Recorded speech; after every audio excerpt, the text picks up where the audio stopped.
Hey everyone, and welcome back to my channel. Today we are taking a deep dive into Apex Legends matchmaking.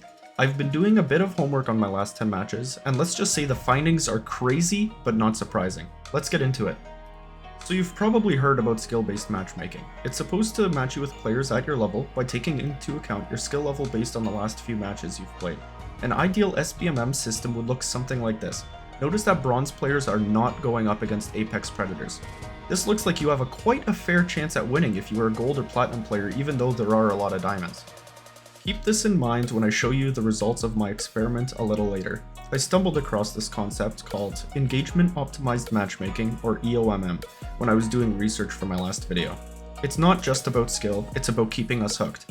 A paper on archive.org says EOMM aims to maximize player engagement, which could explain some of the odd matchups we see. As of right now, there are no games that openly admit to using this matchmaking system, but EA has a patent for it, so they could have potentially added this to their games without showing it in the patch notes. Here's a simplified explanation of how EOMM works. EOMM collects data about how players interact with the game.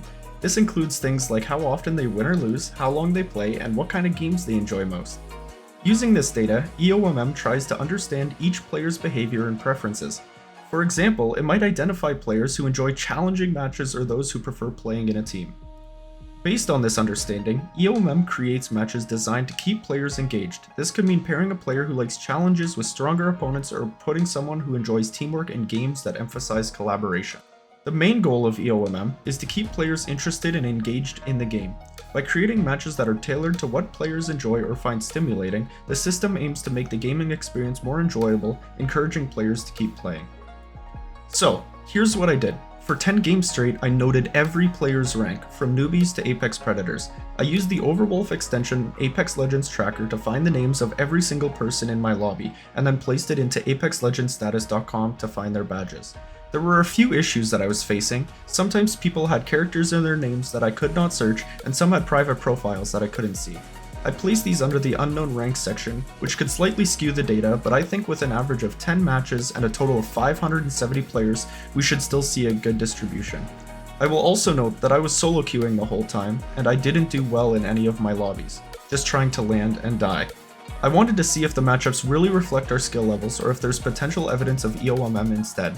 The results were wild. I was up against everything from bronze to unrated to Apex predators. I wanted to quickly bring up the point. What if the low ranked players are smurfing and they are in the right skill group? Let's see an example from one of the games.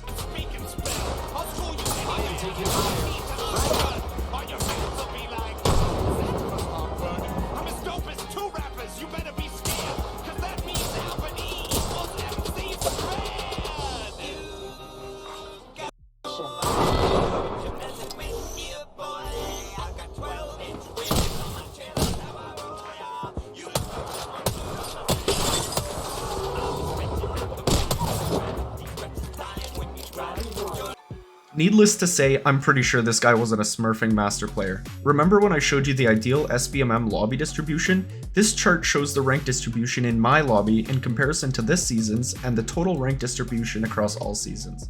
I noticed this is hugely different from the ideal system right away.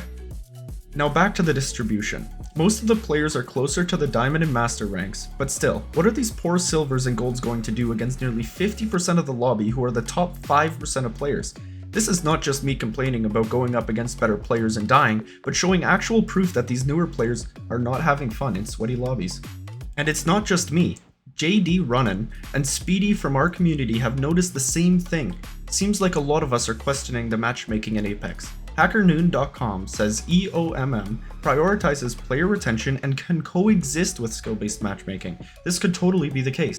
We see a very wide distribution of ranks in public matches showing evidence of EOMM. But we do see a bias towards people near my actual rank, Diamond 1.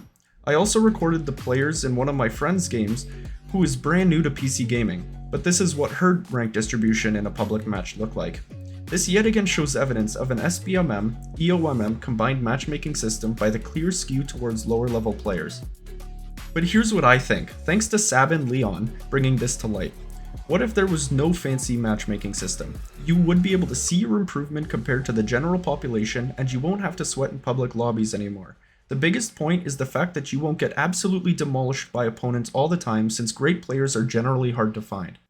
In my experiment that I ran, I was going up against master players who, keep in mind, only make up 1.2% of the Apex population nearly 14% of the time. Plus, playing with friends becomes way easier. No more worrying about the system putting you in higher lobbies because of that one super skilled buddy. And guess what? Shorter queues. The whole reason these super high ranked players are getting shoved against low ranked player in the first place. And for the competitive people out there, don't worry. Ranked play is still there for you. When you're in the mood for a challenge where skill really matters, ranked mode's got your back. It's like having the best of both worlds. Laid back gaming when you want to chill, and intense skill-based battles when you're trying to improve.